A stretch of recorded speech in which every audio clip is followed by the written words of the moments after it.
La plupart des musulmans que je connais aujourd'hui en France, s'ils en ont les moyens, ils mettent leurs enfants dans des écoles catholiques.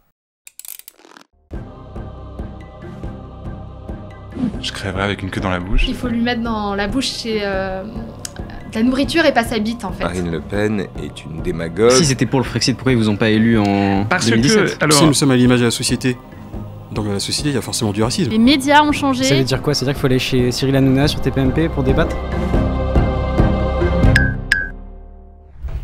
Bonjour Félix Marcard. Bonjour. Félix Marcard, vous avez publié là très récemment un nouvel ouvrage, Les Nouveaux Nomades, le 13 janvier 2022. Dedans, vous avez pris le parti de ne pas parler d'immigration, thème connu dans les médias, mais plutôt de migration. C'est quoi la différence entre immigration et l'immigration ? En fait, aujourd'hui, lorsque je vous dis le mot migration, vous allez me répondre immigration. La plupart des gens entendent immigration. Or, la migration, c'est constitué de deux parties. L'émigration, lorsqu'on part d'un endroit, et l'immigration, lorsqu'on arrive. Parler sans cesse uniquement d'immigration, lorsqu'on évoque le thème de la migration en général, c'est un peu comme si je vous parlais sans arrêt, dans une conversation sur la respiration, je ne faisais que vous parler d'inspirer et jamais d'expirer. Ça n'a pas de sens. Donc dans un monde où en fait on est complètement obnubilé par le thème de l'immigration, moi je voulais parler de l'autre côté du phénomène. Est-ce que c'est pas seulement le propre des Occidentaux de parler d'immigration ? Est-ce que dans tous les pays du monde, on parle seulement d'immigration ? En Europe, aux États-Unis, dans ce qu'on appelle le Grand Nord, on a tendance à être focalisé sur un certain type d'immigration, qui est la migration en fait de pays du Sud vers ceux du Nord. Mais encore une fois, ça n'est qu'une partie du phénomène.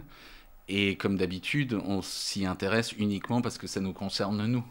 Mais on parle d'immigration dans ces pays du Sud aussi. Bien sûr. On dit le terme immigration. Il y a du rejet aussi, parfois, des immigrés. Énormément. En Afrique du Sud, par exemple, pour prendre un exemple précis, les Sud-Africains sont verts du nombre de Zimbabwéens qui se pointent chez eux. Enfin, dans tous les pays, en fait, vous avez la même dynamique qui est à l'œuvre. Et justement, entre les nomades, comme vous dites, donc qui rejettent les immigrés ou ceux qui migrent, vous encouragez, même vous aviez fondé un mouvement Barrez-vous, vous incitez les gens donc à partir, à être nomades. C'est vrai qu'on a envie de vous connaître parce qu'il y a eu ce papier dans Libé, on l'expliquait il y a un peu plus d'un an maintenant, qui disait pas nous parce que nous on n'est plus suffisamment jeunes, mais qui disait aux jeunes barrez-vous, ayez des expériences à l'étranger, profitez-en et revenez ensuite quand même, parce que certains n'ont pas retenu la deuxième partie de la proposition. On a retenu surtout le titre.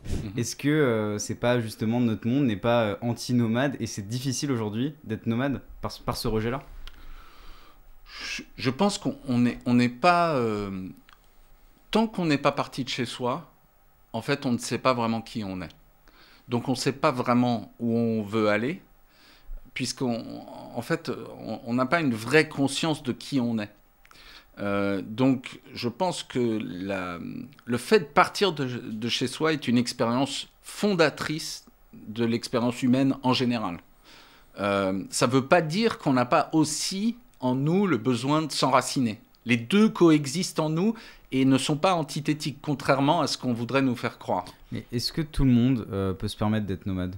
Tout le monde peut se permettre de se connecter à la nature ? Est-ce qu'aujourd'hui, il n'y a pas des problèmes justement sociaux, des problèmes économiques qui font que certaines personnes ne peuvent plus être nomades ? Alors je pense que lorsque j'ai écrit avec Mokles et Mouloud Achour la tribune Barrez-vous, on avait sans doute une vision un peu éthérée des choses et on a sous-estimé à quel point c'est difficile pour certains d'entre nous de plier bagages et d'aller faire un tour ailleurs. La forme la plus simple du nomadisme, c'est d'aller faire un tour à pied. Le nomade, c'est aussi celui qui va découvrir les régions qui l'entourent, qui va se promener dans la forêt, etc. Donc, bien sûr. Est-ce que justement ce nomadisme, cette immigration, c'est pas une menace pour les États-nations ? Écoutez, moi je viens d'écrire un bouquin qui m'a permis d'avoir des conversations assez poussées avec les exclus de la modernité. Aujourd'hui, à force de génocides successifs, on a réduit la population indigène du monde à 4% de la population mondiale, alors qu'ils sont les gardiens de 80% de notre biodiversité. Il faut prendre un peu de hauteur.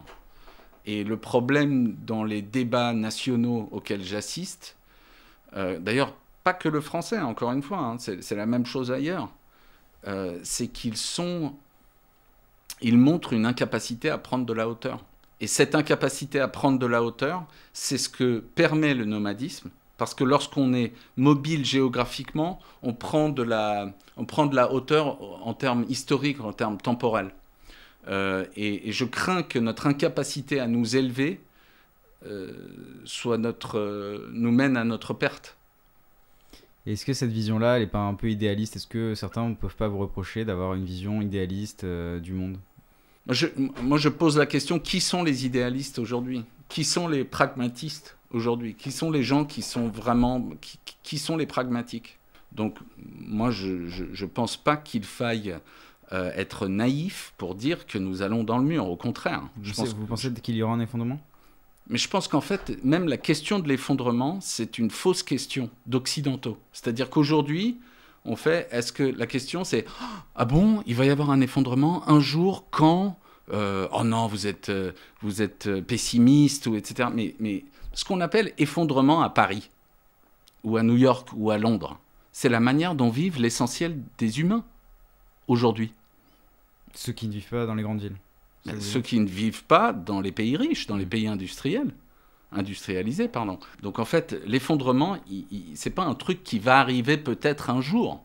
Si vous vivez aujourd'hui dans la Corne de l'Afrique, au Sahel, au Nicaragua, au Honduras, au Bangladesh, aux Philippines, dans le nord de l'Inde, l'effondrement, c'est votre quotidien maintenant.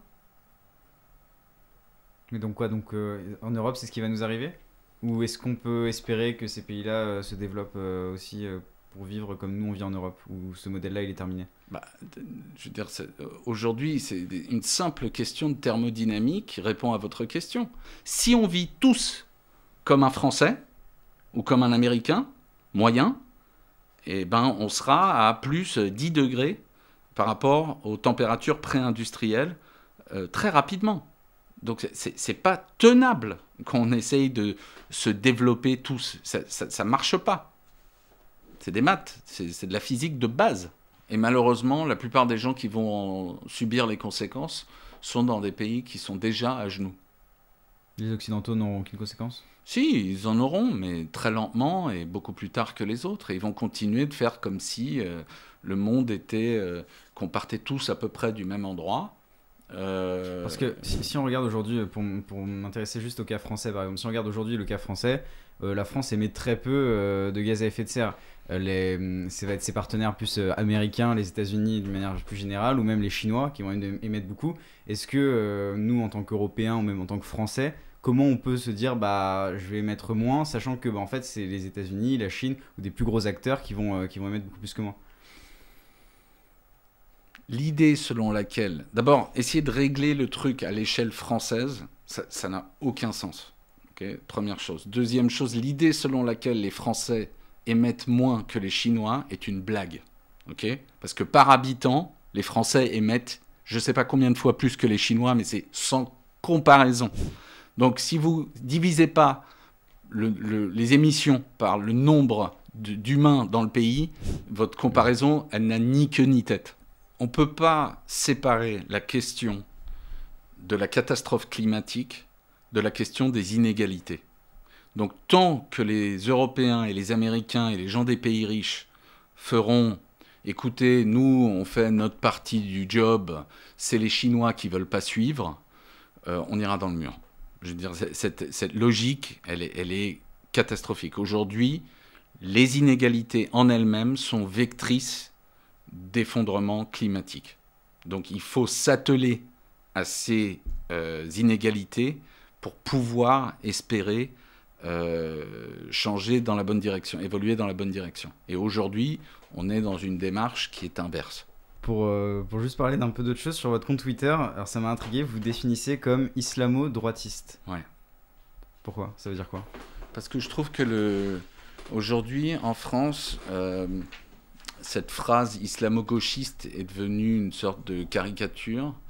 Et moi, je voulais... la plupart des musulmans que je connais aujourd'hui en France, s'ils en ont les moyens, ils mettent leurs enfants dans des écoles catholiques. Pourquoi? Parce qu'en fait, ils n'ont pas envie qu'on parle toute la journée à leurs enfants de Allah en particulier. Ils veulent simplement qu'on ne soit pas dans une démarche anticléricale, anti-religieuse, on parle de Dieu, on parle de Dieu à leurs enfants comme si on parlait du Père Noël. Et donc, ils se retrouvent en fait en tant que membres d'une culture abrahamique dans le discours des catholiques. Je pense qu'il est important de souligner qu'aujourd'hui, on peut être musulman et conservateur, ou en tout cas conservationniste. C'est un terme américain qui définit les ancêtres des écolos. Et on peut... voilà, mon père est par exemple un Allemand de culture protestante, qui pourrait être un membre du Parti chrétien-démocrate. Il se trouve que je vis en France, je suis musulman et j'ai des affinités avec certaines parties des discours du conservatisme. Et donc, je me reconnais dans ce terme-là. C'est un peu provocateur, non? Tant mieux. Si on regarde votre biographie aussi, votre parcours semble assez éloigné de tout ce dont on a parlé, des idées que vous semblez défendre. Vous avez organisé des dîners mondains. En 2013, vous avez aussi lancé les Emerging Time Dinners au cours du Forum économique mondial de Davos.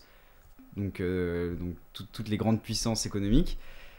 Qu'est-ce qui, aujourd'hui, vous a poussé à mettre un terme à tout ça? Et qu'est-ce qui fait qu'aujourd'hui, vous ne faites plus partie de ce monde-là? Je ne sais pas si vous en faites d'ailleurs encore partie, mais en tout cas... Non, j'ai arrêté d'y aller. En fait, je pense que c'est lié à mon expérience d'ancien drogué qui a rendu son tablier. Ouais. Et en réalité, fort de quelques années sans drogue et sans alcool, je me suis rendu compte... Non, en fait, je me suis épanoui dans ces cénacles, dans ces centres de pouvoir... Davos, les différents palais présidentiels où je travaillais, etc.